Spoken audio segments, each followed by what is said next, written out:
Welcome. Hello again. How's it going, Grant? Going great. Can't complain. Am I on? I can't hear myself, but am I on? Yeah, you're on. Oh, okay. Turn your headphones up probably a little bit. Got turned down a little. 813-90-BUBBA, 813-90-BUBBA. Give us a call. Heck of a week coming up.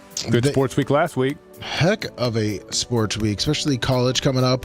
I wanted to ask you about this article, though. Let's just go right off the bat here. What do we got? Urban Meyer. Did you see what Urban Meyer said? No, I did Florida? not. I did not. So he came out recently. I believe it was yesterday. And obviously, have you ever met Coach Meyer? I have not. What do you think of Coach Meyer? He was an amazing college coach. He is, all the criticism I believe is fair.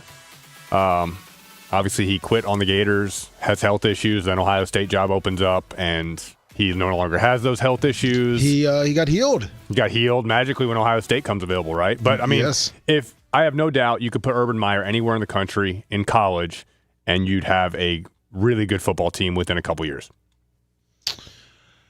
He came out recently, obviously a former Florida coach, led them, I believe, to three national championships.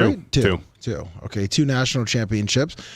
Said that Florida, it looks like Billy Napier's job will be saved because Florida will not be able to pay for his buyout. Really? That's coming from Meyer? Yeah, he said I think he's owed $21 million. And another probably 5 to 6 for the staff. And really, do you think that would really kind of bankrupt Florida? If Florida better come up with the money. That's all I'm saying.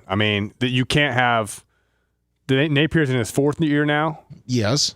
And the program does not look good. Napier's an offensive guy.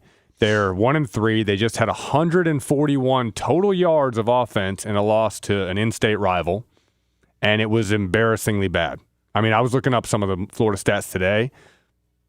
Bethune-Cookman had 190 yards against Miami, and Florida has 141.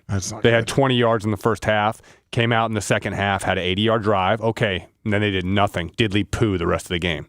So it was just embarrassing. And Napier's the offensive coordinator. He did not relinquish play calling duties. DJ Lagway went from 5 picks the week before. What happens the next week? He plays unbelievably conservative. We went 12 of 23 for like 65 yards. It was like 3 yards an attempt. That's 2.7 yards per attempt. That's a number I've never seen before. Especially I guess it really doesn't even matter for a Division I college like Florida. It's just, he threw 5 picks the week before, so now obviously he's playing really timid. He didn't want to throw another pick, which he didn't, but he didn't even attempt to throw the ball downfield. He looks broken. And you think it's his mind or you think it's his body? It's everything. And I wouldn't be surprised. I heard he's in a walking boot this week. You think that's fake or you think it's real? So my first reaction is that was their 4th game of the season. My first reaction is in modern college football, he's going to sit out and he's going to redshirt. Oh. And he's going to transfer or to see who, you know what I mean? He's got the opportunity to sit out and redshirt technically and not waste this year with Billy Napier. But if Florida wants to be a relevant college football program, they better find that money because this team looks like shit. That's an interesting take there on what's going to happen with Lagway. That's complete speculation. They have a bye week. So with a bye week, 5-0 Interceptor, $5. Thank you. With a bye week, obviously that's still a week that goes by. Would they have to declare it after this week? No, you don't have to say anything in college football. You can, for redshirting him or whatever. If he doesn't play the rest of the year, he can redshirt. Okay, so that doesn't even matter. He can literally, but he can't suit up, can he? Yeah, as long as you don't step on the field after the 4th game. Really? Yeah.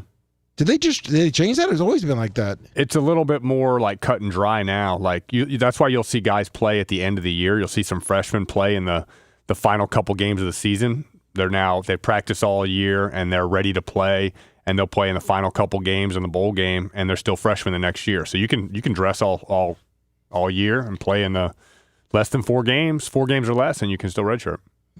That's crazy.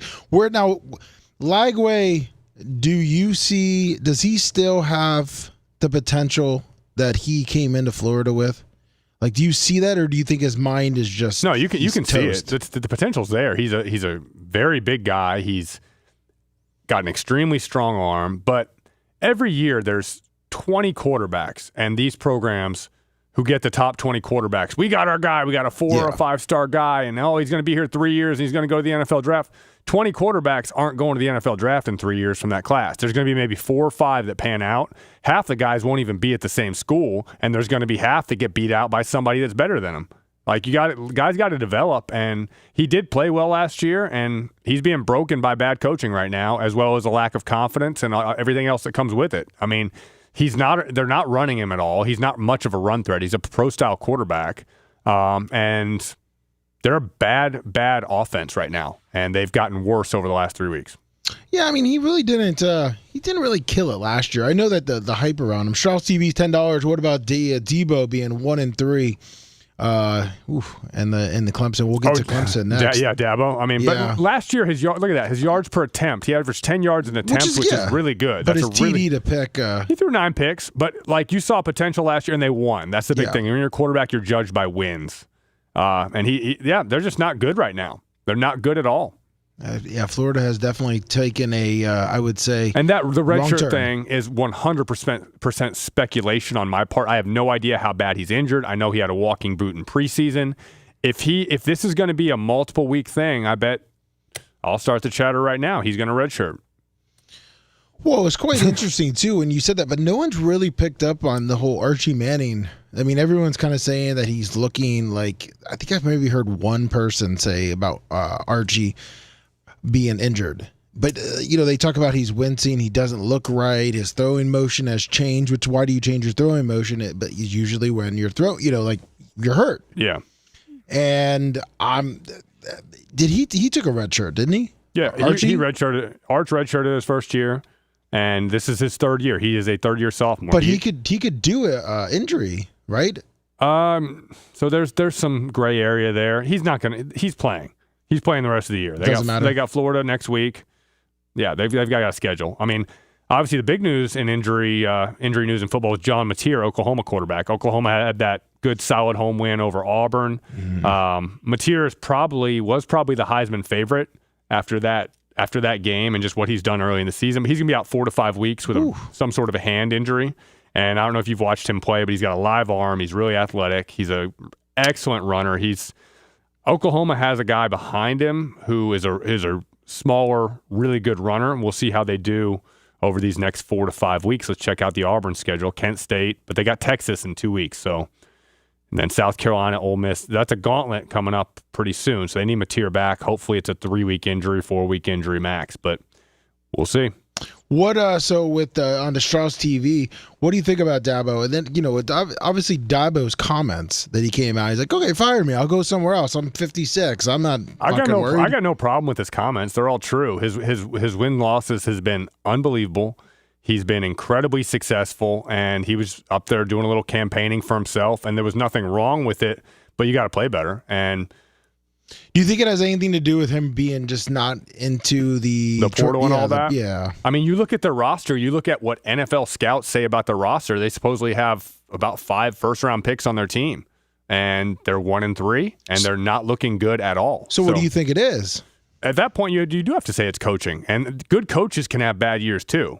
Do you think it's because all the assistants he has lost? He has lost some assistants, and I mean Tony Elliott was one off. Tony Elliott and Jeff Scott were coordinators for him, but I would say that this is a make or break year at Virginia for Tony Elliott. We'll talk about that here in a little bit when they play Florida State tomorrow. But their offensive coordinator Garrett Riley was TCU offensive coordinator when they went to the national title at TCU. So I mean, they've got their coaching staff. It looks great on paper, but sometimes things just don't mesh. And you've got a senior quarterback, a 4th-year guy who's really good, but they're not scoring any points right now. No, I mean, you can't just put up 21 against Syracuse. I mean, Georgia Tech obviously is a good football team. Troy, I mean, putting 27 up against Troy. I mean, the first game of the year, LSU 17-10. That's respectable. That's a respectable loss against a very good team. And LSU, we can talk about them a little bit. We're about to find out how good their defense is, but their offense has not looked good in their first 4 games. They're 4-0, but they are winning on their defense in their 3 games against FBS competition. Their offense has been bad. Oh, yeah. It's been bad. I mean, I'm not counting that 56-10. Correct. They got Florida. I mean, Florida, we already talked about Florida and how they're looking. I mean, 20 against 10. Florida. 20 against Florida is not bad. Florida's a good defense, Yeah. and Florida has athletes everywhere, and we just saw Miami beat Florida 27-6. But you got Louisiana Tech, 23. Yeah, 23 against Louisiana Tech is not good. I mean, we'll see. 17. Ole Miss, I mean, Lane Kiffin always says, like Lane Kiffin games are high scoring. So we'll see this week, but I expect Garrett Nussmeier is a really good quarterback. And that's a huge game this week. That is a massive game at 3:30 at Ole Miss at Vaught Hemingway. LSU at Ole Miss. I watched the Ole Miss game last week. Ole Miss 73% likely to win that game. Huh? They took it to Tulane. I was actually I was watching Tulane, just trying to see what obviously with USF. Yeah, I thought Tulane would make that a competitive game. And the story of this quarterback for Ole Miss, right? Trinidad Chambliss? No. National title at Ferris State in Michigan, D2. He put up about 50 touchdowns last year. Runs, throws, transfers from D2, gets his extra year, and he goes to Ole Miss. And now he's better than Austin Simmons, who is the highly touted kid. So yeah. I expect Chambliss to start the rest of the year. I think he's just a better player. Nice. They got after LSU, Washington State's. They'll kill Washington State. Washington State got the dog shit beaten out of them by North Texas. I fully expect Ole Miss to kill them, but they've got. Georgia down the stretch is tough. But Ole Miss, can you get to 10 wins? If you can get to 10 wins, you'll make the show. And that's that's where we talked last week too about Lane Kiffin. It's like, I know about the donors and different things like that, but it's like if Florida offered that job, he would jump it. And it just seems like that's what everyone speculates. Everyone speculates that if the Florida job came open, Lane would jump for it. And I just don't see why. Ole Miss is a good spot to be. I feel like he's comfortable. He's built a little thing in Ole Miss. I know it's not the most sexy, maybe for recruiting, but I feel like he can change that. He already has. Has there been a week in the last 4 years that Ole Miss hasn't been in the top 20? No, he's won at least nine games for the last 3 or 4 years. And that's the thing. I've been talking to my friends about this because obviously I would love for Alex Golesh to stay here. Lane Kiffin has built his program, and you in this modern era of transfers all over the place, the grass is not always greener, and I think even more so now. You've established your program and the way you do things, the way you operate, the way you practice, all your norms. It better be a way better opportunity for you to leave. Yeah. And is Florida that much better than Ole Miss in terms of that level? Facility-wise, Ole Miss is pretty damn good. I know they talked about Florida improving. I believe the stadium's getting an upgrade, things like that. Florida's about to do about a $600 to $800 million renovation of the Swamp to modernize it. It's mostly going to be concourse level and things like that, just to modernize it. It's funny because Raymond James seats 65,000, the Swamp seats 88, and they get over 90 in there because it's all bench back. Yeah. But Raymond James is a much bigger stadium, and it seats 65,000. That's how tightly packed the Swamp is, 88,000. The footprint is not nearly as big as like a Raymond James, but that's the beauty of colleges. It's so packed in there. It's kind of like Tallahassee, Doak Campbell. Doak dropped from it was at a high. Doak was at I think 82,000. Yeah, and now it's 69. Yeah, because they redid all of it. Because I remember the last game that we went to. They just pack you in like a sardine. Now they have the club levels on the sidelines and all that, but the swamp is unbelievably close to the field. There's about 10 stadiums in college football, Oklahoma being one, Iowa being another, NC State. Isn't South Carolina like that, or Georgia? South Carolina's end zones are unbelievably close. But in terms of at the Swamp, you're the field, the actual playing field on the sidelines, it's maybe 20 feet to the wall. Really? In the fence. Yeah, it's incredibly close. Incredibly close. That's insane. Yeah, it is. We got I'll talk about Doak, but we got a big game coming up, which I'm a little worried that it's one of those trap games for Florida State. Oh, well, let's keep going on what happened last week in college football before we get into this week's schedule. We can go a little longer on last week. All right. Yeah, I was going to say USF really. We got to touch on. I thought Indiana-Illinois was a very even matchup, and Signetti at Indiana. Obviously, I went to Indiana for 1 year, and what he's done there is unbelievable. Obviously, they put more money into the program, but like to beat. Where was he at last year? He was at Indiana. He went 11-1. No, I'm sorry, not last year. Before the Indiana job, where was he? James Madison. Okay. Very successful at James Madison. Yeah. Very successful before that at Elon. Before that at IUP, Indiana University of Pennsylvania, which is a D2 program. He's won. Just Google him, right? That's the quote. If you Google his resume, he wins big everywhere. And he went to Indiana. He gets out there on the basketball court and says, Michigan sucks, Ohio State sucks, Purdue sucks. Well, he beat Michigan, he beat Purdue, lost to Ohio State last year, but they're legitimately now they're up to what, 10 or 11 this week? They're 11. Yeah, I mean they beat the tar out of a good Illinois team, a well-coached Bielema team. 63-10. It was not even competitive. Their offense is, I know that obviously the first 3 games, this was a real test because the first 3 games, I mean, Old Dominion, Kennesaw State, and Indiana State. Yeah, huge step up in competition, yep. and they got another one at Iowa, tough game. At Iowa, at Oregon coming up. So 2 weeks from now, they play at Oregon. That's a huge game. Michigan State coming up. Yeah, I mean, Michigan State, they play for the old brass spittoon. It is nice that they don't have, it looks like, so they're obviously their toughest is going to be Oregon and Penn State. Well, yeah, other than that, I mean, at both of those places we can very easily see Indiana going 10-2 again. If they go 10-2, they'll have a great chance to make the playoff. Yeah, with the expansion there. Yep. And then you got from the other top 25 action this past week, Texas Tech took it to Utah in the fourth quarter to win that game. And Georgia Tech stayed undefeated. Michigan-Nebraska was a good football game. Nebraska just can't win close games. And Michigan, that was a big win for the freshman quarterback at Michigan. That's Matt Rule, right?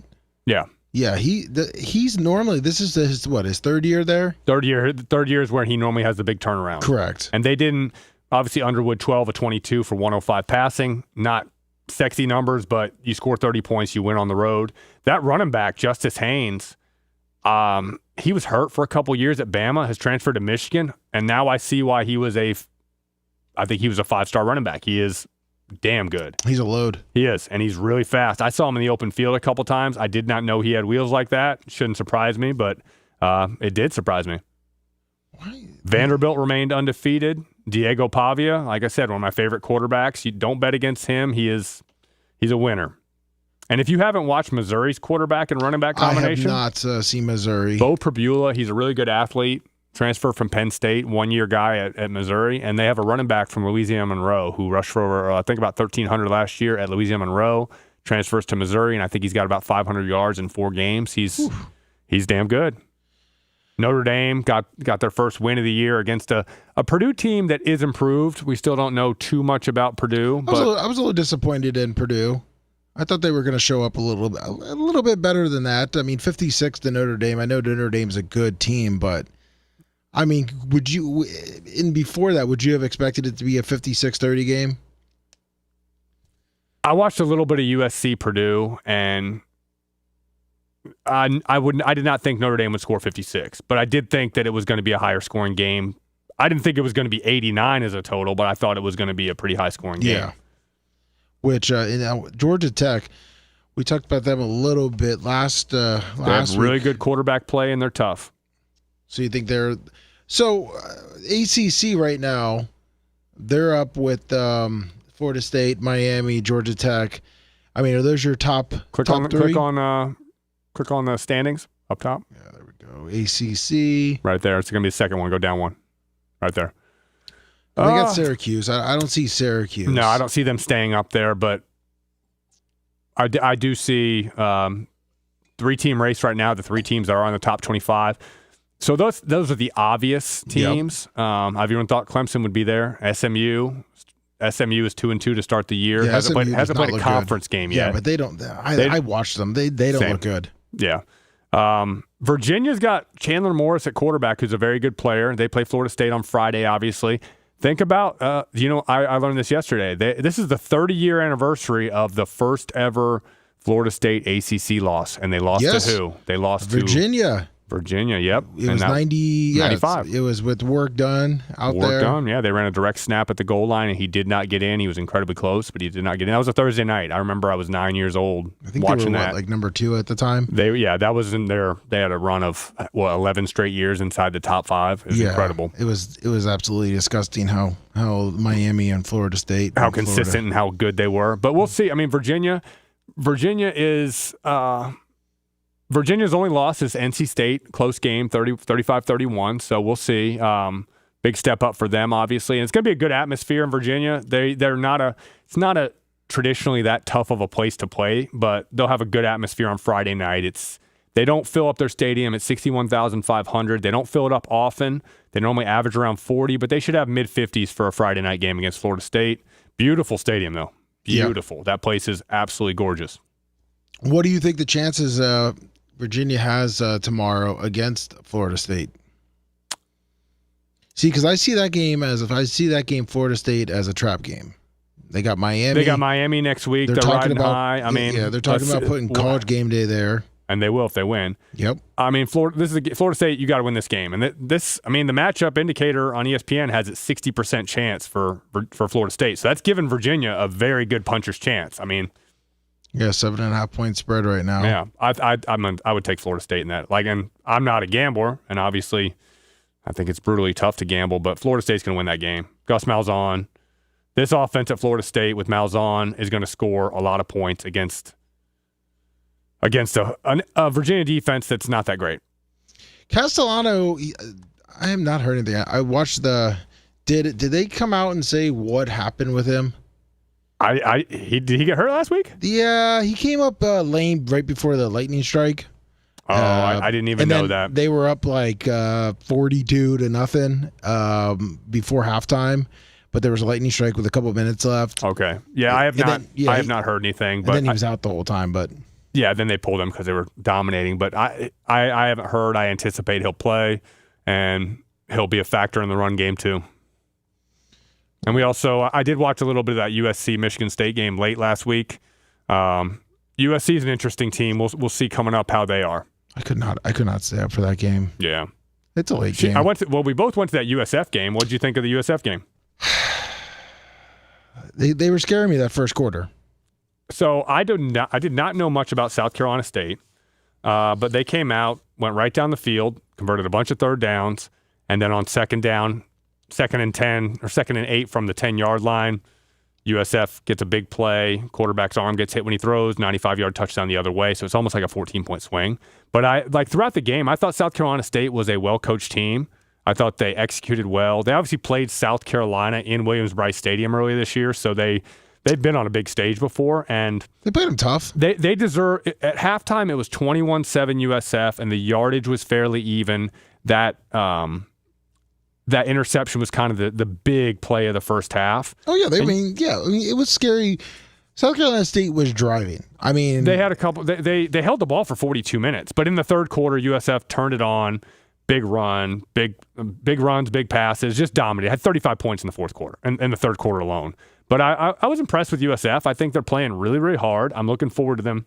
They go into the bye week healthy, and they have Charlotte next week on a Friday. Friday night, hopefully we get a good crowd in there. Student section is always jumping at night, so I'm looking forward to that next week. But yeah, South Carolina State did win the MEAC last year, so their coach won the MEAC. They're no stranger to they're a well-coached team, and I thought they deserved better than a 63-14 final, which was what it ended up. But they were getting beat up in the second half. If you saw, it seemed like every other play somebody was on the ground. At a certain point, it was hot too. It was, but when the route was on, it's at a certain point when you're a coach like that on the other team, it's like, let's just get our guys out of here. Let's run the ball and put in our backups and get ready for our conference season. Yeah, I would say for the first quarter, maybe a little in the second quarter, was thinking it was going to be, what was it? A tight matchup, just tight to the end? And even possibly when, what was that, Elon? Was it Elon? That came in and beat McNeese USF State beat USF. Yeah, I thought there was another one too. Willie Taggart's first year. McNeese State. Was that McNeese State? They beat them bad, yeah. his first year. Okay, I thought for some other reason I thought there was an Elon, but maybe that was like way back. We beat Elon. We beat Elon, I think 28-13 in 2007. Played terrible. That was the game before we went to Auburn and beat Auburn. Well, there you go. And we were in the locker room, just getting berated by coach. Oh yeah.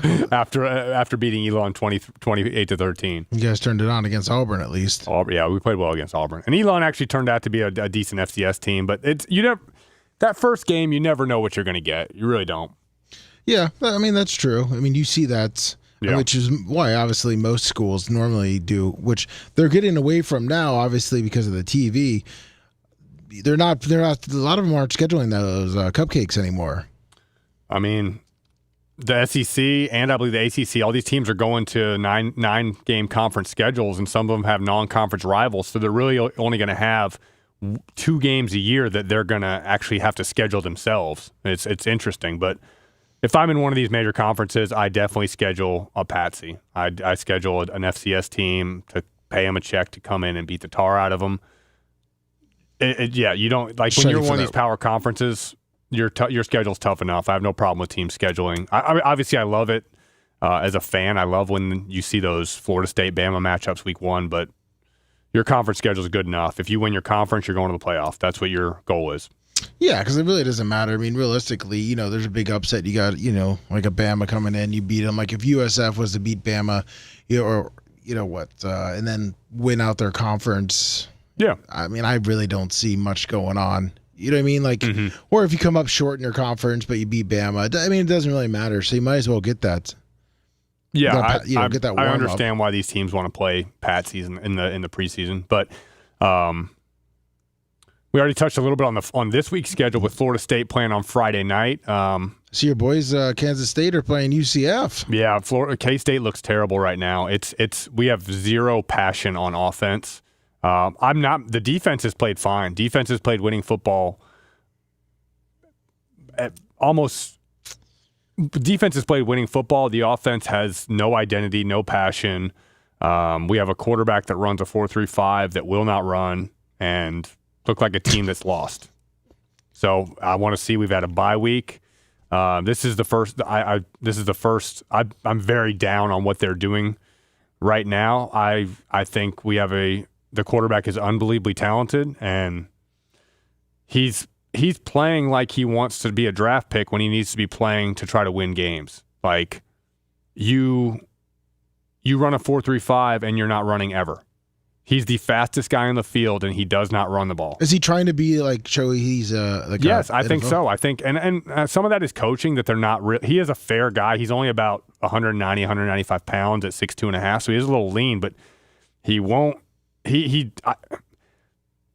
Obviously, a former K-State quarterback. Like I was one of the worst quarterbacks in K-State history to play for Bill Snyder. But that being said, Kansas State throughout. K-State doesn't win games unless the quarterback is tough. You go back to everyone thinks of Colin Klein. He was a tough son of a bitch, unbelievably. The guy after me, Carson Kaufman, was tough. All the quarterbacks that they've had for a long time. Will Howard was fucking tough. Jake Waters was tough. K-State needs a tough quarterback to win games, and Avery Johnson has never demonstrated 1 ounce of toughness. Who's their backup? Is their backup tough? We've never seen him play. Avery Johnson's making $1.8 million though, Lummy. Okay, yeah. He's making He's not. They're not benching him. He's playing, and he's thrown the ball pretty well for the most part this year. But they look lost. They look lost offensively. So USC, you talked about USC and how they're looking. Illinois, obviously coming off a huge loss to Indiana. Where do you see that game going? Is Illinois recovering? I think Illinois bounces back and gives USC. Yeah, I think Illinois. That's a long flight for USC to come across for a noon game. I still don't understand why they do that for West Coast teams. Make them come. I mean, Champaign, Illinois is Central Time Zone, but that's that Fox game. Yeah, Fox big. That's big noon. That's tough environment, hostile environment in there. I like Illinois. Notre Dame at Arkansas is another interesting game. So Sam Pittman, obviously on the hot seat. Notre Dame started the season tough with 2 really tough opponents. Arkansas's quarterback's electric. Taylon Green, he is 6'6", phenomenal athlete that's improving as a passer, but you better not let him run the ball because he can fly. He's honestly, he reminds me a lot of, remember Kaepernick in college? Yeah. Very similar player, 6'6", long strider. Yeah, 2 tough losses for Arkansas. They scored a lot of points in both of them. And we got to talk about Memphis a little bit. Memphis looks like probably the best group of 5 team with that win. Memphis and USF. Yeah, 4-0 started off. They got probably FAU. They should be able to handle it. They'll be undefeated going into that USF game. And USF is going to Memphis. Mm-hmm. Ooh, that's gonna be that's gonna be a tough one. Good game. Well, what was it? Come on. We got another Friday night game too, though. Big 12 TCU, who's ranked 24th at Arizona State, who started the season ranked, is just outside of the top 25. But that's another good Friday matchup if you're going to be up late. Florida State at 7. That one's at 9. And then you got Houston. Houston should take care of Oregon State. Yeah, Willie Fritz at Houston. Willie Fritz is a really good football coach. He's another guy. I want to say he's around 60, 65 years old. He's coached I think he's been head coach at about 6 different places, and he wins everywhere. He's a program builder, and he's a very good football coach. And Houston they already took care of Coach Prime last week on a Friday or 2 weeks ago, and they're looking much improved in his second year. Do you see Wake Forest giving Georgia Tech a little bit of trouble?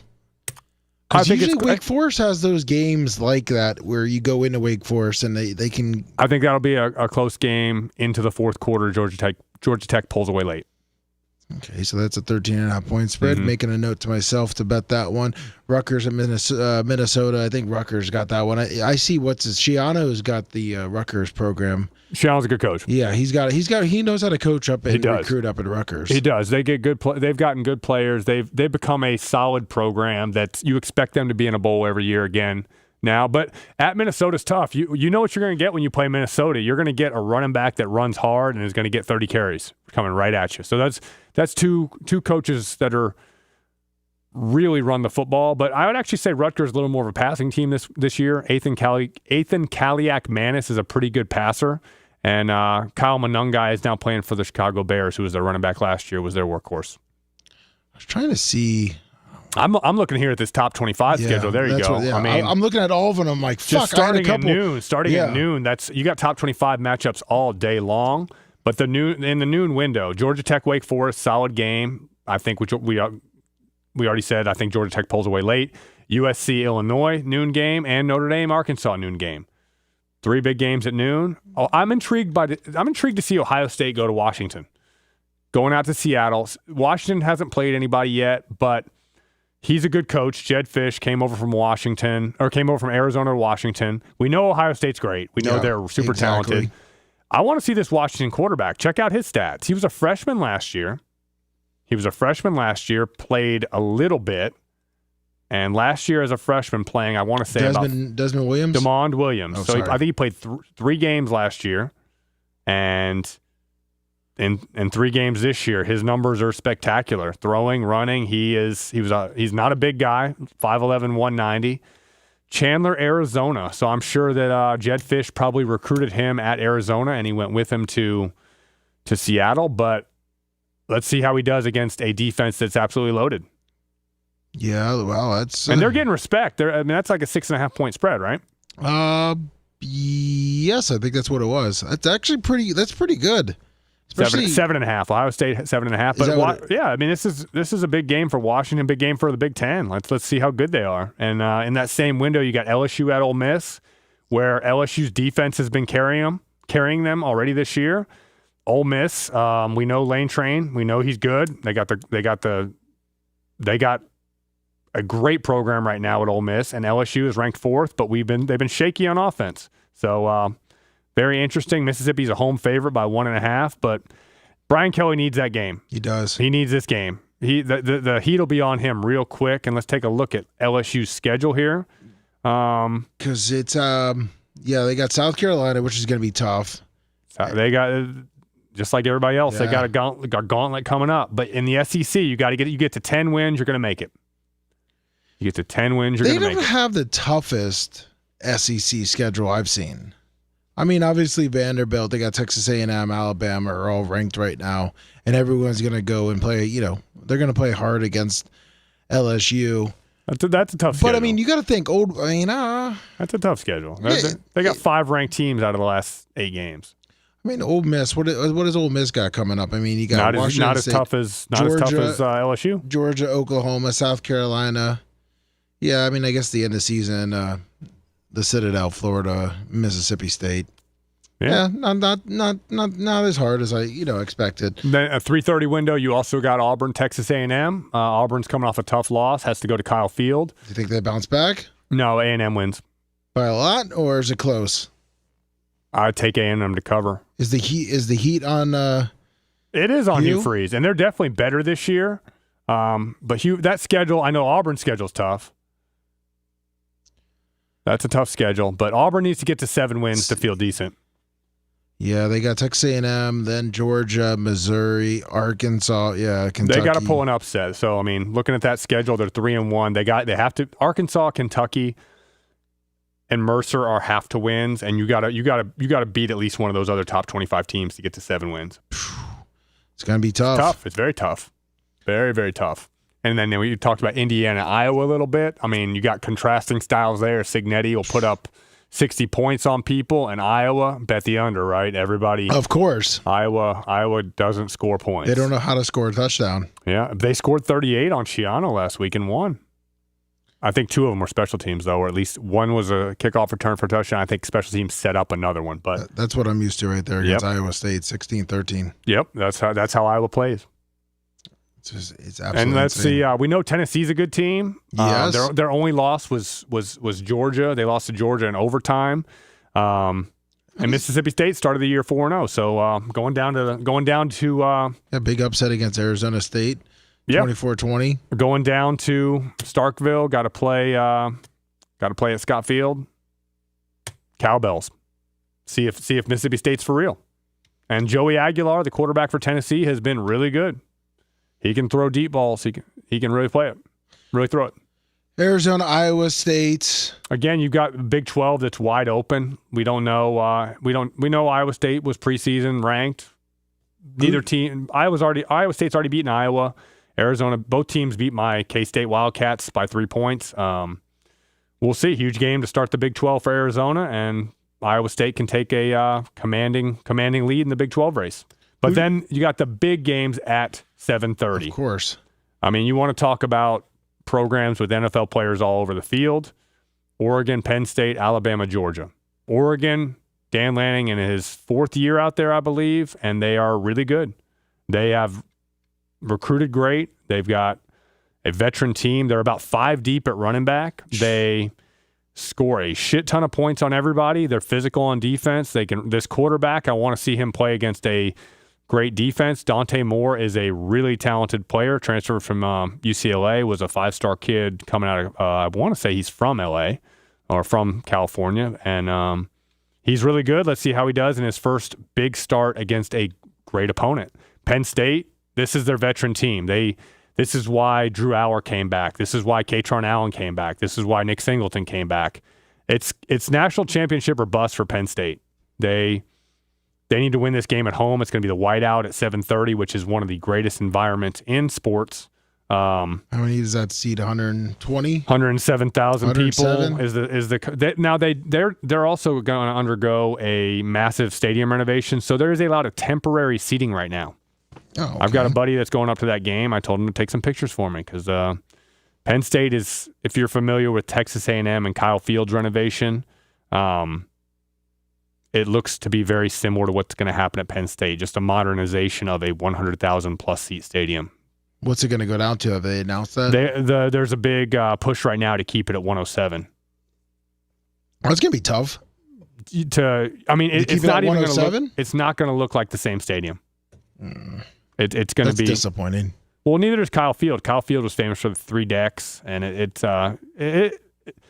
looks to me like it's going to be the same architects from the renderings I've seen, and Kyle Field at Texas A&M is awesome. So I assume Penn State, this will be a well done redo. Now, how do you think Alabama and Georgia, where do you see, is Alabama? That is such an interesting game for Kalen DeBoer. I mean, 2 weeks ago, we saw Georgia go into Knoxville and beat Tennessee in a shootout game where Gunnar Stockton answered a lot of questions. He threw the ball very, very well. Tennessee's defense is not Alabama's defense, I don't think.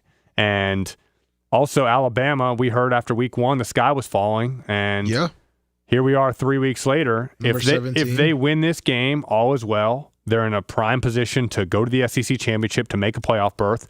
But if they lose at Sanford Stadium in Athens, Georgia, which they don't lose at home, if they lose this game, if Alabama goes up there and loses, the sky's falling again. So you talk about this is that fan base at Bama, which obviously is pretty, what's the word I'm looking for to describe that fan base? Been incredibly spoiled and incredibly passionate, and rightfully so. They're going to be all over the board if they lose this game, and Georgia doesn't lose at home. I'm taking Georgia. Yeah, because they got after that. They got Vanderbilt at Missouri. But Alabama's played very well the last 2 weeks against teams they should destroy. But Wisconsin, when they scheduled that game, Wisconsin's program's bad right now. He's another one that's going to get fired, Luke Fickell, which I thought was a great hire coming from Cincinnati, but he's been bad. He's been bad at Wisconsin. They fired a good coach, Paul Chryst, and Luke Fickell who did great at Cincinnati. It's been bad. But Alabama wins this game. They're in the driver's seat. They're going to move up from, what do they rank right now, 18? They'll be up in the top 7 or 8. Who do you think's going to win that game? Georgia. Georgia doesn't lose at home. I'm not betting against them. What is Kirby Smart's home record in his 9 or 10 years at Georgia? He's maybe lost 3 games at home.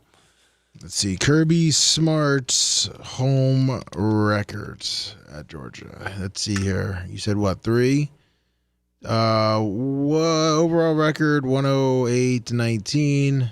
Of course, you're not going to give me. Do you see it? No, but I believe their seniors a couple years ago. I think their seniors never lost a home game, so that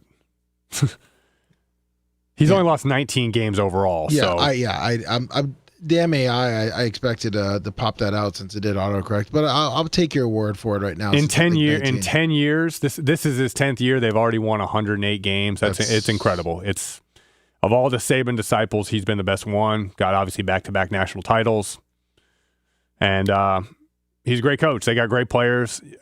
My buddies and I always talk about when those teams play Alabama, Georgia. It's a nuclear holocaust on the field of just massive, fast bodies hitting each other. Those are the best players money can buy in college on display. Missouri and Massachusetts, that's just pretty much that's the same. Missouri is a gimme. Now, I am curious. I may have that one on in the background because I am curious to watch Missouri's offense. I know they will be playing Massachusetts, but I have not seen a game Missouri's played this year. You don't need to see that one. I want to see what it looks like. Ahmad Hardy is the running back I was talking about. He has 600 yards in 4 games, 79 carries, so he's averaging about 7.5 yards a carry. And you said their quarterback's good too, right? What's his name? Bo Perbula. Really good athlete from Penn State. He played at Penn State as a runner, and he's a 1-year transfer to Missouri. Colorado, BYU. Is Dion in trouble in Colorado? The team is not going to be that good this year. I thought they finally used Caden Salter's legs last week, but BYU's a good team. BYU's physical and well coached.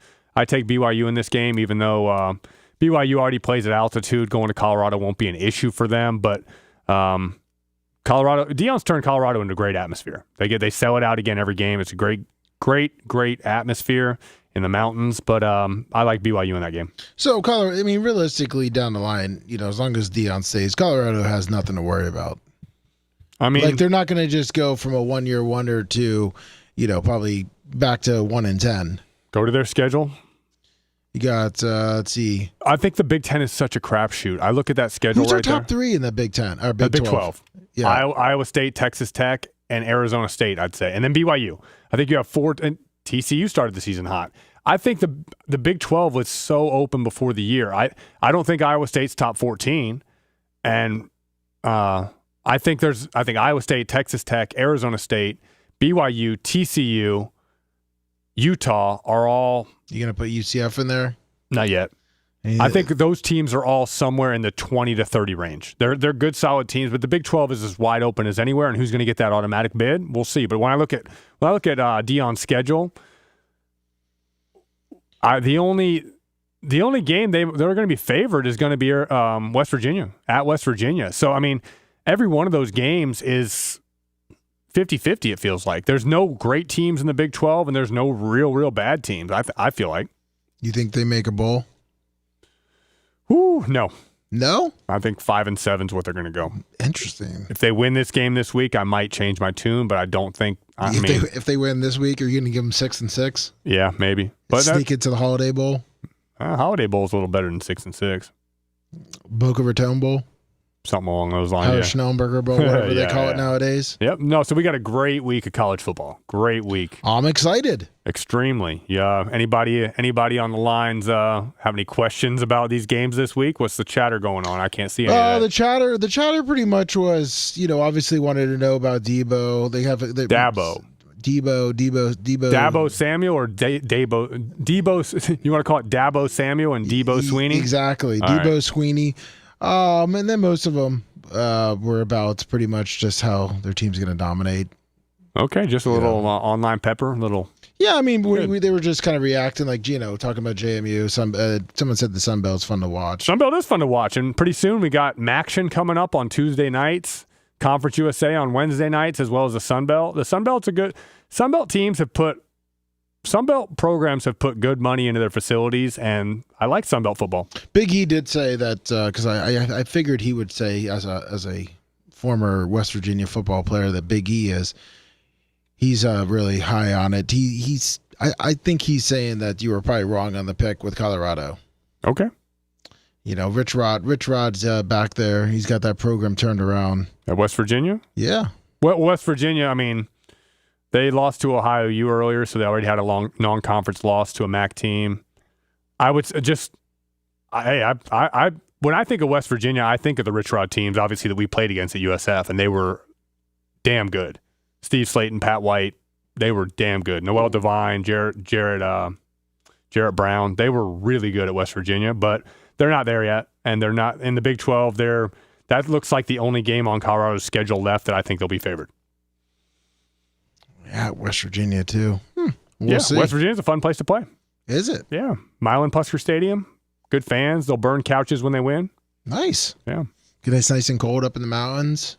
By the end of the season, it is. When we went there, us, USF, all Florida boys, we went there last game of the season, last game of the regular season.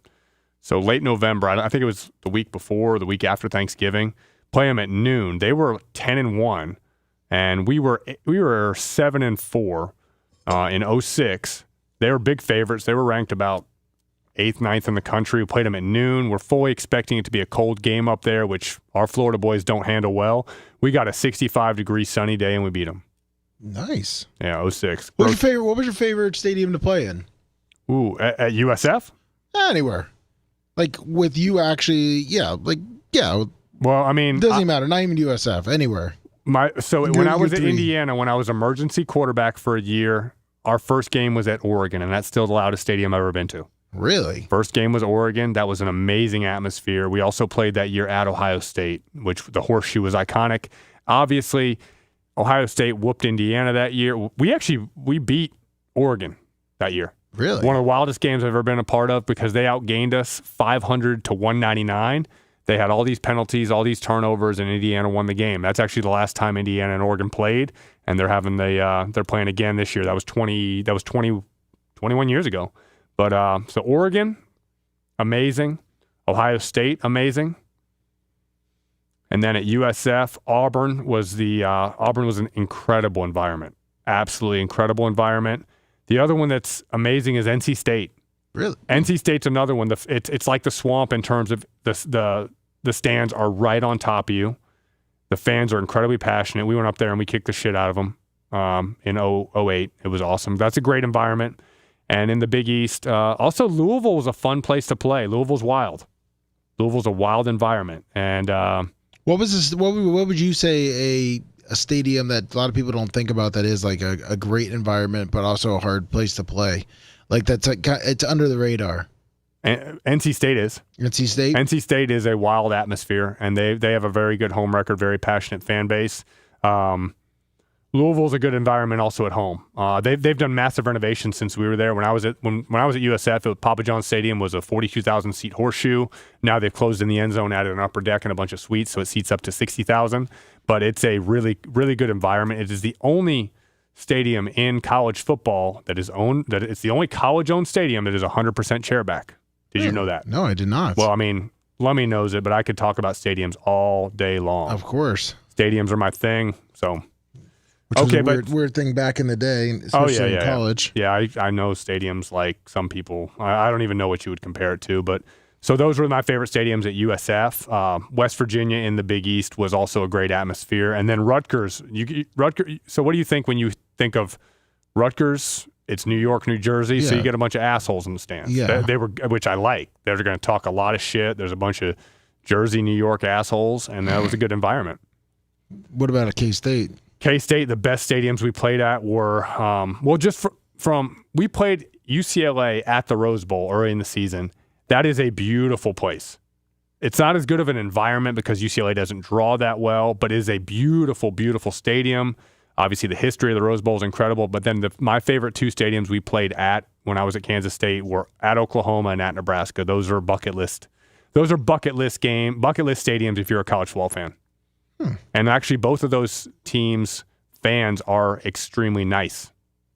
Really? They're very, very nice fans at Oklahoma. We played Oklahoma on a Saturday night on Halloween, and their fans are nice. That's another one where I still remember we were in option left.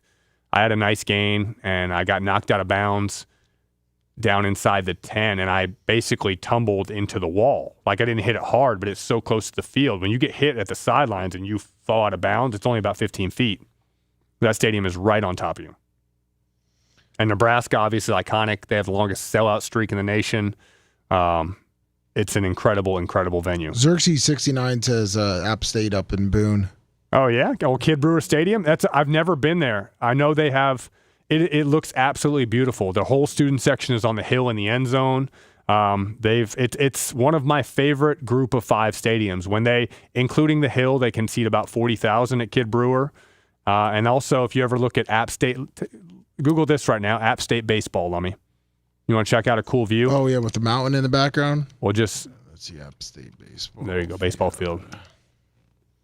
How beautiful is that? Oh, that's nice. I mean, how would you like to hit some balls out there in the woods? Oh, yeah. That's pretty sweet. I'd be hitting it maybe right to the first baseman. Yeah, a little weak fly ball. I wouldn't even say I'd be hitting to the first baseman. That means I'm hitting it opposite field. I'd be just yanking it right to the third baseman. I'm a straight up pull hitter myself. I never learned how to hit to opposite field.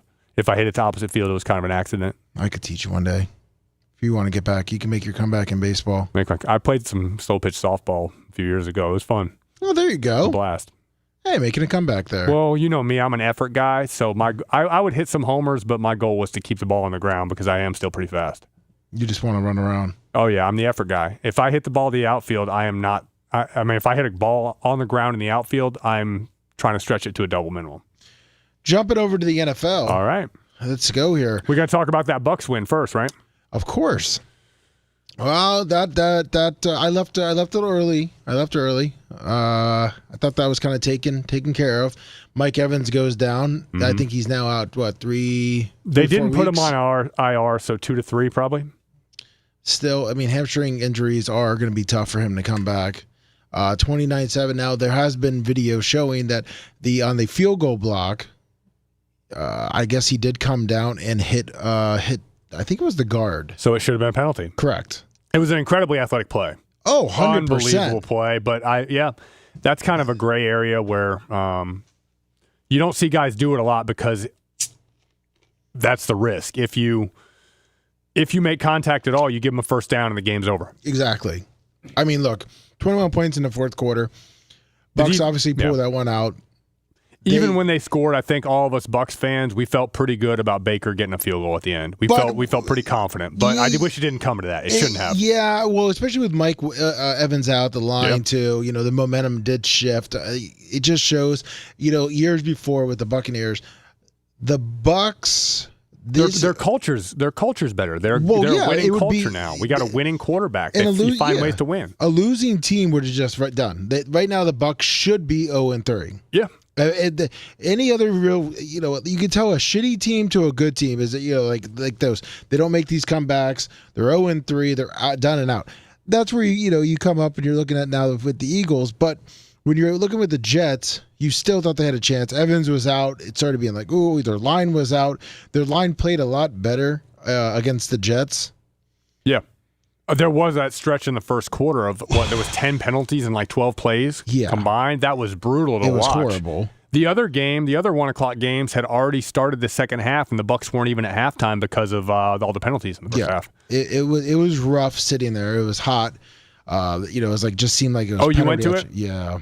Egbuka's phenomenal, and that was bullshit. They didn't even review that catch in the final catch. Really? Yeah. The umpires just seemed. That was a catch. Yeah, but they seemed like all game that they just kind of seemed like they were going against the Bucs, and that's just not me saying. I was fine with Lazard's catch staying a catch. I thought that's not getting overturned. The ball, if it did move technically. I mean, I know the rules now has changed, but it did move a little bit. I didn't think it did. I thought he switched hands. I thought he switched hands without the ball moving. Is what I thought. I mean, I always struggle because if you've caught footballs a lot, that I thought that the field, the ground did not help him secure that catch, which was what I thought, which was I'm fine with. Let's see if they got it. Of course, fucking Lazard. It's probably not going to come up. Here it is, right here. So I was completely fine with that standing. Obviously, the Bucs fans all wanted it to be overturned, but I thought it was a catch. But I mean, that obviously the turning point realistically. Huge turning point, and then the Bucs go down the field to literally ice the game with that field goal, and it gets blocked. But that is interesting. This is the first I've heard that it was that he did make contact, and it should have been a penalty. Yeah, there's been some. What the hell is going on here? Give me the damn. This is not my fault on this one. I'm still gonna blame you. Look at that. It's like, why the fuck? What is going on, Lummy? I don't know. Look at that. I don't know why it's dark though. I want to show the movement. Get off the darkness. God damn it. I'm blaming myself on this one. Whatever. Let's move on. Yeah, we'll move on. I just wanted to show you how it moved. I saw it 10 times. I didn't think it moved. Well, I thought we'll disagree on it. Yeah, we can disagree on it. Fuck this computer too. Let me ask you. This is one thing I wanted to ask you too about the NFL. Mm-hmm. There's been a lot, and maybe it's just short-term thinking or short-term memory, whatever, but there seems like there's a lot more injuries this year in the NFL. Do you think it has anything to do with the way that it's structured now with the preseason and practice?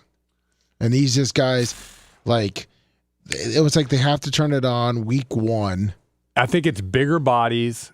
The players are 100% bigger and faster. There's more of the collisions. Obviously the head injuries have been taken out of the game, and people go for your body more than they used to go for the head. And so what used to be a concussion is now a blown out knee, Yeah. That's one of the things. But you also were more – somebody could do the analytics of true amount of injuries, but everything's more visible now, you know what I mean? So we now know the injury report is much more thorough. There's 70 cameras at a game, so you know when somebody's limping, they check it out, they force you to go to the tent, all that. So I don't know. It feels like there's more injuries, but I think that's just because everything's more visible and everyone's a celebrity now. Well, you got your Achilles, your knees, but maybe it's just more there of the higher. There have been quite a few non-contact Achilles injuries in the last 10 years. A lot, which is a sad one to see. But what other games from this past week, the past week's NFL slate? Well, you got the Colts. Not the Colts and the Texans. The Titans did not surprise me. Daniel Jones looks great. Yeah, Jonathan Taylor's running the ball really well. What do you have? Yeah, 17 carries, 102 yards with 3 TDs. 3 TDs. Daniel Jones, 18 of 25. He's completing 72% of his passes. That's efficient. We know managed it perfect. The ones the Browns. Well, how about the blocked field goals? Other than the Bucs game, 5, right? I think it was 5. I think there were 5. The Rams got 2 blocked. Yep. The Rams should have won that game. They were up big. Yeah, they blew it. They blew a huge lead in the second half. The Steelers came away against the Patriots. The Commanders did what they needed to do. I think the Patriots had 5 turnovers. And this is another surprising one right here was the Panthers and the Falcons. Yeah, that's really bad. That was a really bad loss. I 100% thought the Falcons would be 2-1 coming out of that game. Penix Jr., 18 for 36, 172 yards, 2 interceptions. And I'm guessing a lot. I didn't see that game, but I'm guessing a lot of those yards were late. I'm guessing that was a lot of garbage yards at the end. Yeah, I mean. And how about the Jaguars? Trevor Lawrence had a decent game. Not terrible, but they're winning. Are you a believer in Trevor Lawrence? He's got the skill set. I understand why. I mean, where do I rank him in terms of NFL quarterbacks? Yeah. Somewhere in the 14 to 20 range. Okay. But he does have that potential to be top 10 if he can get. I mean, we saw what Liam Cohen did with Baker, and can he do it with Lawrence and make him into a top 10 player? Maybe. He's getting paid like a top 10 player, so they're going to stick with him for a while. Chargers take care of the Broncos. Chargers are a well-coached team, and Herbert's playing at a really high level. I would say Herbert in 3 games so far, along with Daniel Jones and Josh Allen, are the 3 best quarterbacks in the league right now. Surprising, too, is how the Bears just took down the Cowboys. Cowboys' defense is atrocious. I mean, it's atrocious. It's embarrassingly bad. I mean, look at even their win. I mean, click on their schedule. Yeah, the Giants. It was against the Giants. They let up what? Russell Wilson threw for 400 and some yards. And now Russell Wilson is not starting anymore. Yeah, which we all knew that was coming, and they've been a bad team for a long time. I've never been a huge Russ fan, but 2 weeks ago he throws for 400 yards, scores 37 points, and they lose. And now they're benching him a week later. They got 450 yards 2 weeks ago. Jeez, yeah, that's against the Cowboys. But yeah, the Cowboys defense just giving it up. I mean, the Cowboys sure could use a pass rush right now, huh? Oh, well, I mean, I guess they're going to see the guy they got rid of this week at the Packers. But the Cowboys have they have $50 million at corner. I want to say Trayvon Diggs is making 30 or 25, and then Deron Bland's making 20. So they got 2 really high-paid corners, and they can't stop anybody. Well, you got Caleb Williams that was at 19 for 28, he had a great game. Yards. He had a great game. Ben Johnson, that flea flicker was an incredible play. I have one of my clients is a big Bears fan, and he said, "Does Caleb really have that strong of an arm?" I said, "Yes, he does." And then when he threw that flea flicker, I said, "I told you his arm was strong." He launched at 65 in the air, which is in 3 weeks in the NFL, that's the longest air yards of the season so far. And because people love to talk about, he threw it 75 yards. There's maybe 10 throws a year in the NFL where the ball travels 60-plus yards. It doesn't happen often, and that one was 65. That's insane. I've seen Rodgers throw 72. I've seen Brady throw 72. People don't realize that about Brady. He threw a Hail Mary in the Super Bowl. I think it was the second Giants Super Bowl. He threw a Hail Mary 72 yards to the end zone at the end of that game. Whew. That's a hell of a toss. Mahomes can launch it. Mahomes can throw 70-plus. Speaking of Mahomes, what the Chiefs? 22-9 against the Giants. I watched that game. It was very boring. Very boring. The Chiefs are going to have to win like this until they get Rashee Rice and Xavier Worthy back. What are they out? Rashee Rice is suspended 6 games, and Xavier Worthy is going to be coming back soon. But Rashee Rice is their best receiver. I think Rashee Rice is a legit solid number 2. You don't want him as your 1, but he is their 1. But he's a good player, and Xavier Worthy is one of the fastest guys in the league. They need them back because they just don't have any weapons right now, and they're winning with defense, and Mahomes is a game manager right now. And then obviously that Monday night game, the Lions 38, Ravens 30. Everyone's like, the Ravens are done, even though it's only three games in. It is. The Ravens have a history. The Ravens have a history of letting up a lot of points late in games. Well, where the fuck was Derrick Henry, by the way? 50 yards that game. Like, he fumbled it at 1, and then I felt like they didn't run the ball again. Yeah. Lamar had a very good game. That's super efficient. Yeah, but they were going back and forth. I was watching it. They were going back and forth. Yeah. You watch Detroit here. Detroit was doing, in my opinion, I know they, that pretty much it was Lamar and Derrick Henry are the only 2 rushers, but David Montgomery, 151 yards and 12 carries. Gibbs, obviously the workload, 22 carries, 67 yards. Both had 2 TDs. Like, Goff, 202. He was just managing it, dinking and dunking, and gave, with Brown, and obviously had you run for 200 yards in the NFL, you're going to win the game. But Derrick Henry last week had what, 30, 40 yards? Click on it. I'm not sure. I think he had 30 or 40 yards last week. Let's see here. Yeah, 23 20 against the Browns. After having a huge week 1. Yeah, against Buffalo. I mean, at Buffalo, it's like he blew his wad, and he can't recover. But you can't lose games in the NFL when you score 30 points. They're 1-2, and they lost a game 41-40, and they lost another game 38-30. They got to play better defense. But they play the Chiefs this week. One of those two teams is going to be 1-3. Where are they playing it at? I think it's at Arrowhead. Home, Kansas City. Yes, it is at home. So yeah, that's gonna be tough for Baltimore. I just don't understand. And I wasn't listening to the announcers after Derrick Henry fumbled, but he fumbled, and I believe he did not get another carry, and there were still 8 minutes left in the fourth quarter. It still was a close game. Yeah, I think it was tied. There was something. It wasn't. I mean, it wasn't a blowout where they needed to start just throwing the ball down the field. So it's hard to criticize the offense though when your quarterback is that efficient and you score 30 points. Like they didn't. That was their only turnover. I mean, what else do you want to do, Lummy? The coach didn't fumble. You're questioning the play calling, but they turned the ball over when they did throw it to him, when they did hand it to him. And I'm a little bitter too on that one because Hard Rock gave me $100 bet. I bet it on a parlay, and the only one I missed on was Derrick Henry over 78 yards. 78, yeah. But still, take my bet out of it, which I would have won $1,000 on, or no, sorry, $700 on, which would have been nice. But still, realistically, if you're looking at it in a football perspective, is why would you stop running the ball, especially with your horse? They Derrick never Henry. started running the ball.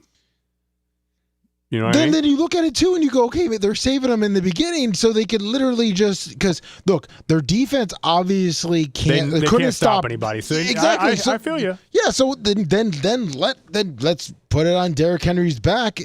They didn't have the ball that often. Yeah, you know what I mean? They had 19 total carries, 12 for Derrick Henry and 7 for Lamar, and he threw the ball 28 times. I mean, let me go to this. That's 47 plays.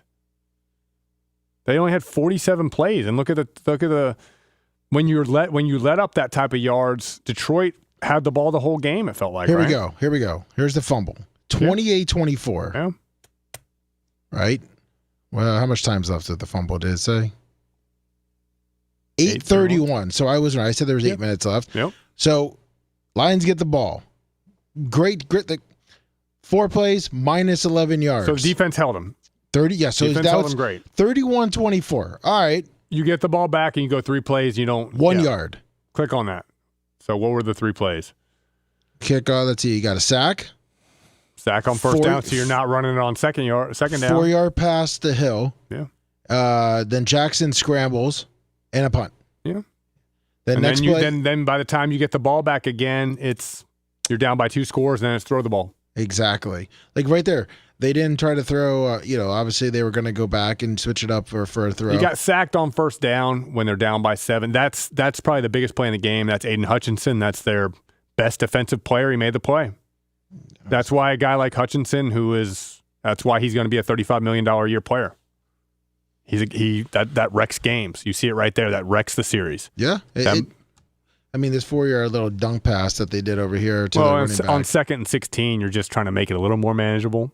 Everyone always says you're trying to get half of the back. You're just trying to get a positive play. Yeah, 3-yard run. See, that's why I wasn't watch. I did not watch this series right here. I was in bed too. Yeah, I was at that point. I was in and out of sleep, hoping that Derrick Henry was going to get it. But yeah, listen, it's going to be a tough game this week.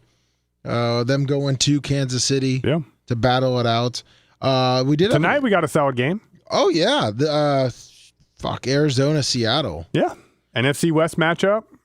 Sam Darnold. Both teams 2-1. What's his shit? Who did they just in Arizona? They had 30. What they scored 38 points in the first half against New Orleans. Yes. Well, I mean New Orleans is really New Orleans is not good, but they wrecked them. This is a big game though. Who did the Cardinal? What was the running back? I can't think James Conner did his ankle get turned the opposite direction? Yeah. I didn't watch it. Yeah, they didn't show it. I didn't want to watch it. They wouldn't show the replay. I don't like watching those injuries. Well, I mean, yeah, it's pretty bad. Yeah. But yeah, I mean, so they're down. Kyler Murray. I think he's shoot. That's backup's gonna be Trey Benson, Florida State, second year. Talented backup. They picked him in the second round a couple years ago. Where's Marvin Harrison Jr.? Arizona. No shit. He had a couple drops the other day. I know, but like he seems like he's just a real washy wide receiver. I've never heard that expression in my entire life. Really? What do you mean? Washy? Yeah. Like he'll show up one week.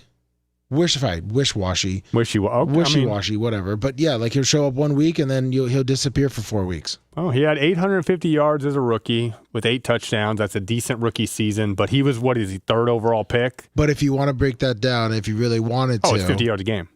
Yeah, but what I'm saying is look at the games. He had one game that was like 160 yards. Probably, and then a few games with not much. Exactly. And now look at him. Well, their best weapon is McBride. Yeah. Trey McBride is a spectacular athlete. I believe he won the Mackey Award from Colorado State about 5 years ago. He's an incredibly athletic tight end that wasn't he about 110 catches last year, top 3 in catches. Trey McBride is an incredible athlete. Oh, he's a stud. Yeah. 6'4", 245 last year, 111 catches. But only 2 touchdowns. They said they need to use him in the red zone more.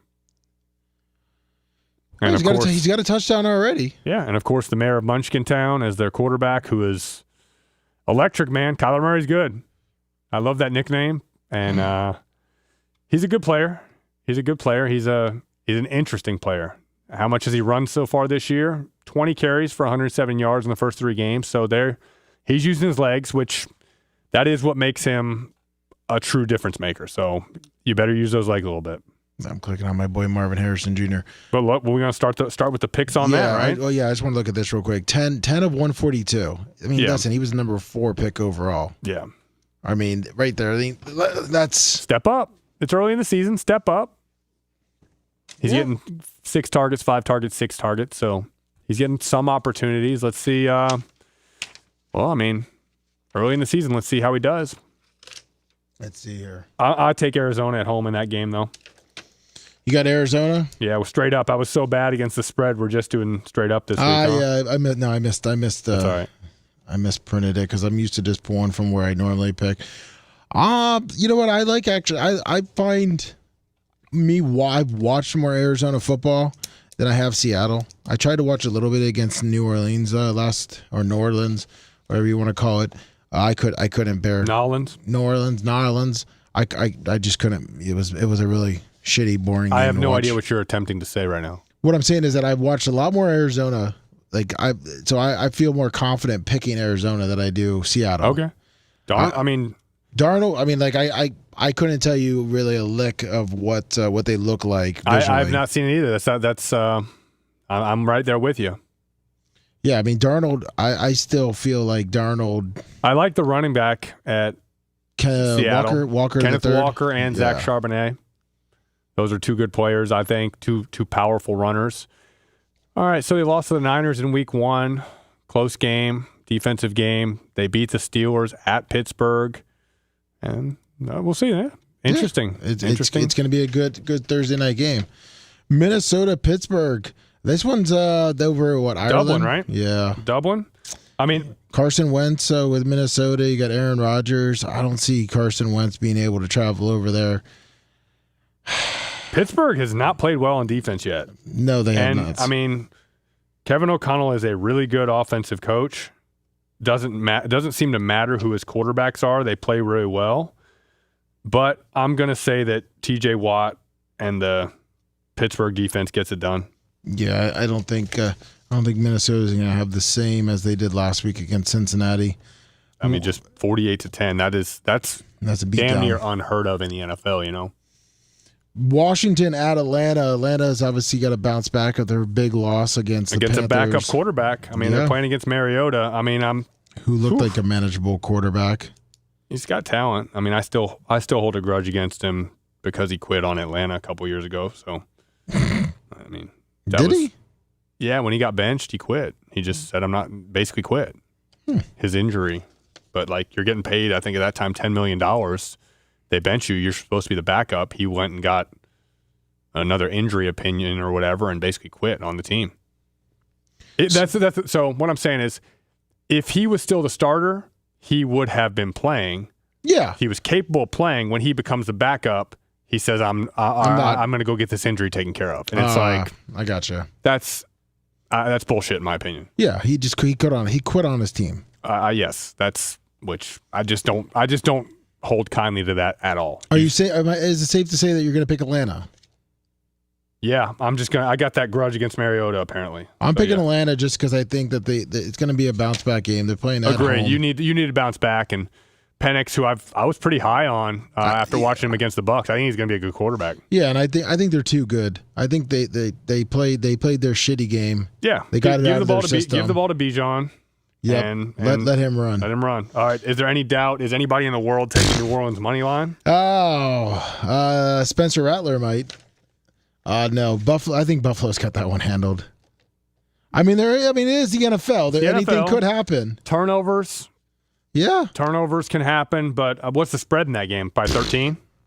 Let's go back to that one. 13. Yeah, I could definitely see. I could even see more than that. There's only about a game a week in the NFL where the spread is over 10. Which was last week, Miami, which they covered. Where are we at? Saints. Bills are 15.5. That's huge in the NFL. Huge in the NFL. Yeah, I'm just gonna take it straight up. I mean, you're gonna take the points? No, I don't like. New Orleans looks like dog shit to me. They do. Complete dog shit. I would never waste money on it. It's the first year of a coach. He's trying to develop a culture. They don't have a quarterback. Bad team. Is Kamara going to end up getting traded? That's probably going to be the question here in about 4 weeks. Yeah, I could see that. I could see that. Just get him out of there. They're rebuilding. He's a really good player to get him out of there. Let him start all over Browns, again. Lions. That's almost a 10-point spread, too. That's a 9.5-point spread. I mean, obviously, they're right now. I mean, I like Detroit. Detroit is exciting. Very exciting. They're awesome to watch. That two-headed monster running back. I love their coach. Everyone loves their coach. He's awesome. Yeah, and I would love. I wish I could. I would play for him in a second. He's awesome. And the Jared Goff redemption story is great. It's pretty similar to Baker, but he's such a different player. But just in terms of being cast off and nobody not cared about, and now he's turned into a really good NFL quarterback. And obviously, people were wondering if they were gonna regress losing those two coordinators, and obviously Ben Johnson was a great offensive coach for them. But Lions offenses look pretty good so far. I'm taking the Lions at home. Yeah, everyone was thinking that after week 1, but after that Ravens game, everyone is back high on the Lions. So I'm definitely picking Detroit. Yep. This is kind of a shit game. Tennessee at Houston. Obviously the old Oilers. Not that it matters, but Tennessee just looks like they're gonna have to be in a bigger. Is this his third year as a coach? Callahan? No. I know they have the number 1 pick. They have Cam Ward playing. It's his second year? Yeah, because Vrabel was out for 1 year? Yeah. Okay. Yeah. So, yeah, Houston. Next year will be the year that he's on the hot seat. This year, you got a rookie quarterback. They're going to give him a year. They'll give him this year and then into the middle of next year before there's real heat on him. I got to take Houston. I'm taking Houston. Houston's been in the playoffs 2 years in a row with Stroud. Shit, they got to win this game at home. Every game right now we picked is at home. Yep. Carolina at New England. That's another shitty game. I mean, Carolina obviously took it to Atlanta. I obviously did not watch that game. I was at the Bucs game. You said New England had what, 5 turnovers? 5 turnovers. They outplayed the Steelers, but turnovers. That's an embarrassment. That's Mickey Mouse football. You turn the ball over 5 times in the NFL. That's embarrassing. I'm gonna have to take New England. Same. New England at home. I like Vrabel. I'm a big Vrabel fan. I'm a big Vrabel fan. Chargers at the Giants. I think didn't I call it 2 weeks ago that Jackson Dart was going to be starting pretty soon? Yes, you did. Yeah, and he's starting earlier. They're not winning this game though. Harbaugh goes to 4-0. Yeah, Herbert comes out and just blows it up. Skip Philly. We'll talk about it at the end. We'll talk about the Bucs at the end. Indy and LA at LA. Shit, that's a good game. It is. Do the Rams? Does Danny Dimes come into the Rams? Show them what's up. I'm gonna ride the train. I'm gonna ride. You're not gonna ride. You're not gonna ride the. I mean, you think that loss last week against the Eagles are hurting the Rams that bad? You don't think Matt Stafford? So I picked the Rams to win the NFC about 2 months ago before I realized Stafford had a bad back and he's probably going to miss time this year. I know he's playing well, but he's a 37, 38-year-old quarterback with a bad back. At some point this year, Stetson Bennett's going to be their quarterback. Who knows for how long? But I'm going against my NFC champion pick, but I'm going to pick Danny Dimes. I'm riding the hot streak. Danny Dimes and Jonathan Taylor. Man, it's hard to pick against the Rams. It is. They're good. They're at home. McVay's a good coach. Yeah, and Williams is good. Yeah, they got a good team. They got a real good team. Pikachu. I like Pikachu. Man, oh man. Puka Nakua. But I do like Danny Dimes just running through because everyone hated Danny Dimes, obviously, with New York. Like we said, there's that viral video of Malik Neighbors saying it's not the quarterback. It was the same thing without Daniel Jones as it was with him, and that was the same thing with Russell Wilson as it was before that. So it's not the quarterback. There's a lot of other problems in New York. Quarterback's the easy scapegoat. But good luck to Jackson Dart. He was drafted in the first round. He's now starting 4th game of the season. He can run. I'm taking the Rams. Yeah. I'm believing in the Rams at home. But that's the first quarterback change of the season. There's been a couple injuries, but this was the one that kind of everybody called for with the way Dart played in the preseason, plus being a first-round pick. Russell Wilson's on a 1-year deal. So Jackson Dart in his first NFL game coming up. Jacksonville at San Francisco.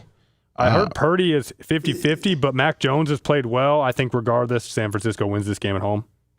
Yeah, I think Jacksonville having to go all the way out to California, it's not going to be good. San Francisco, I think, takes that one.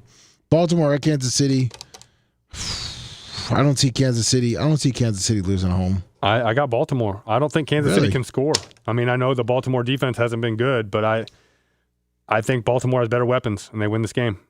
All right. Well, and then, people in KC start to panic. But like I said, I looked at their schedule. They're going to win 6 or 7 games at the end of the season. Kansas City will still make the playoffs, even if they lose this game. Oh, there you go. I was about to say, you think they're going to make the playoffs?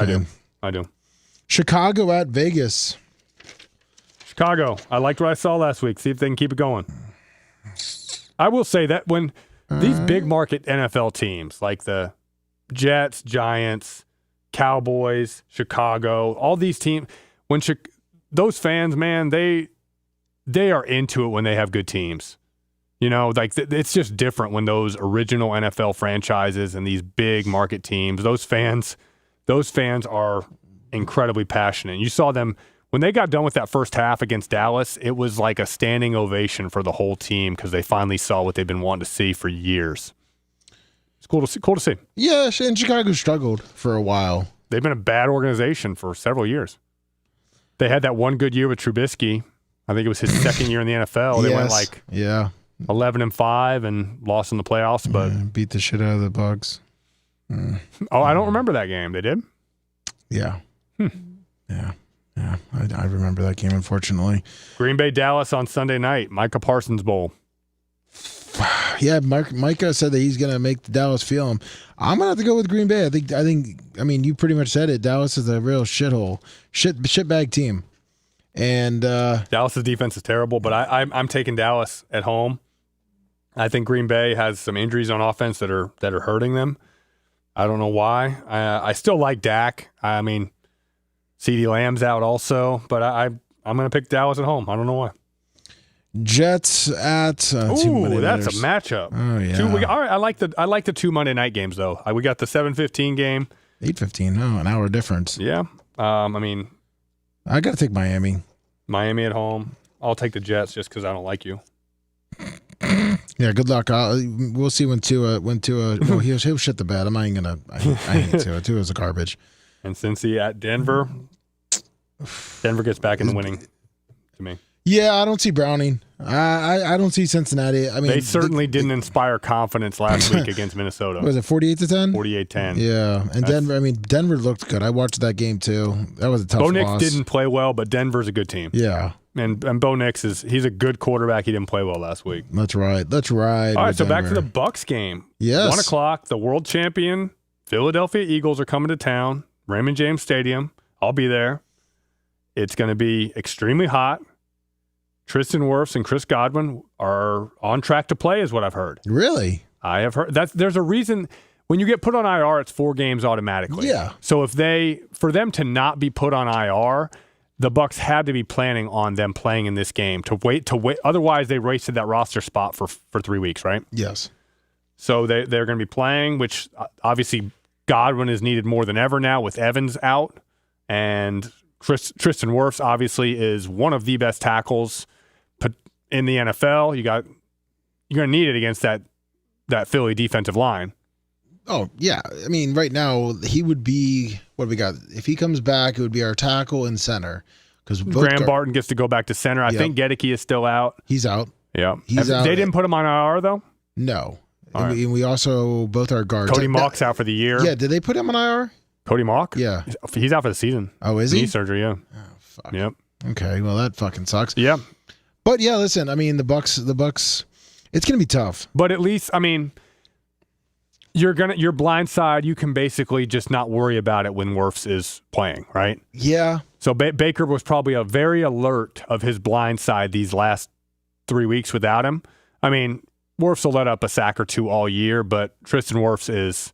I remember watching him last year against San Francisco. He made Joey Bosa a complete non-factor for the majority of that game. Just locked him down, and Joey Bosa is a great player. Obviously, he's out now, but Tristan Wirfs is a phenomenal player and still only about, what's he, in his 6th year with the Bucs?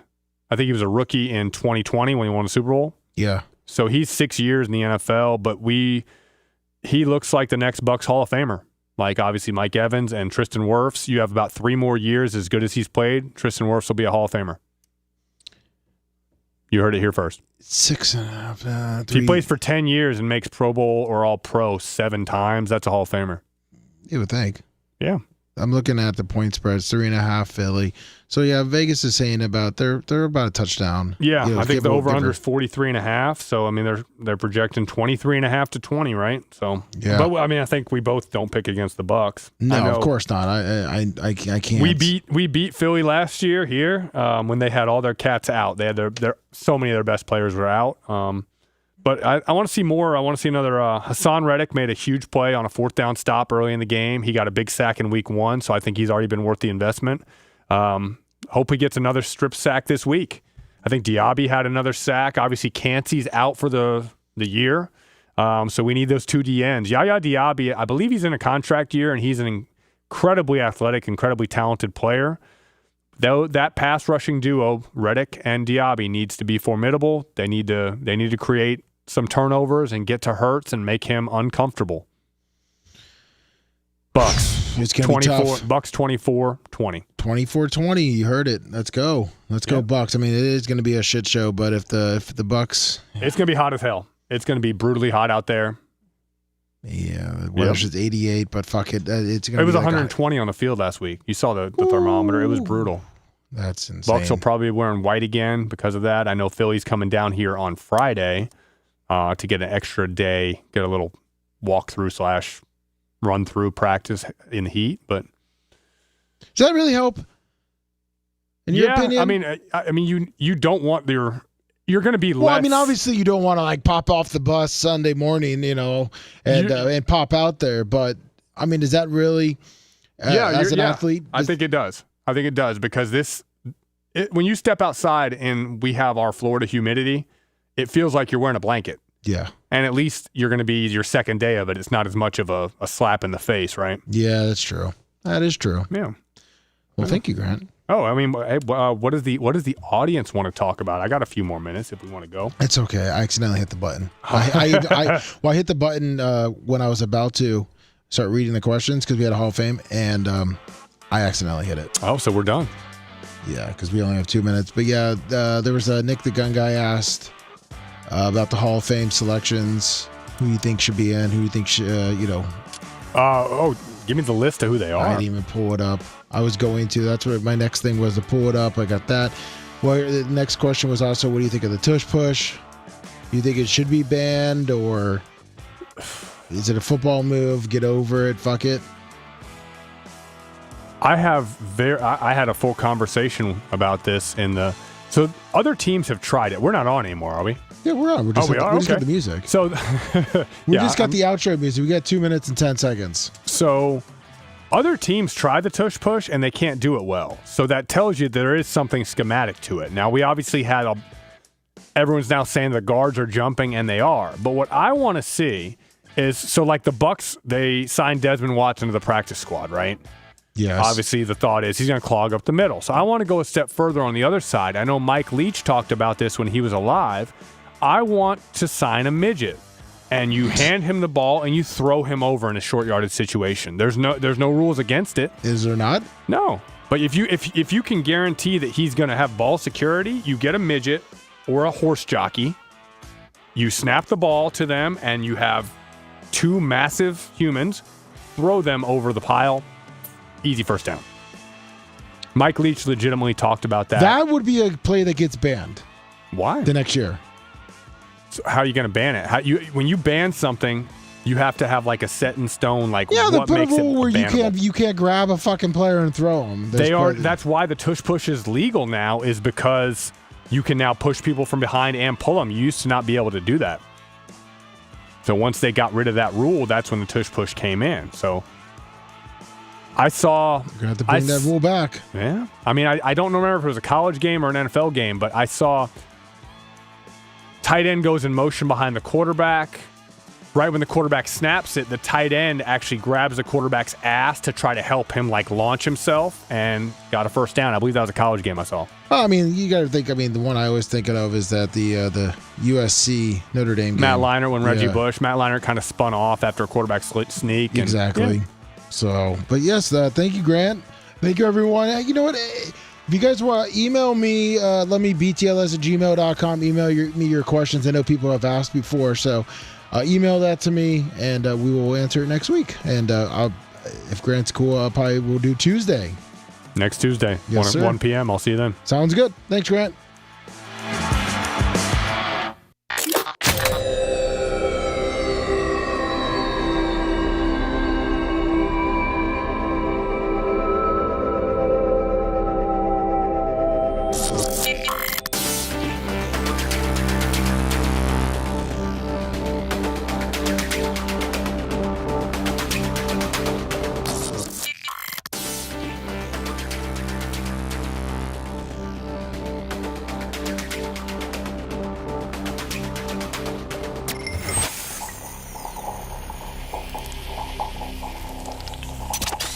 Broadcasting live from the Aquabeto studios. Aquabeto.com/Bubba. It's the Bubba the Love Sponge Show. $50 from my boy DJ, Pro Action Suspensions. Right. Tweaking your motorcycle front forks and suspensions. Pro Action Suspension. I don't know what their website is. I think it's probably proactionsuspension.com. I know that they did Mark Tate's dirt bike. So anyway, DJ, thank you. You said it's for the Gene Lasker Legal Fund. It's pro-action.com. Pro-action.com? Yes. Thank you. They have entered the courtroom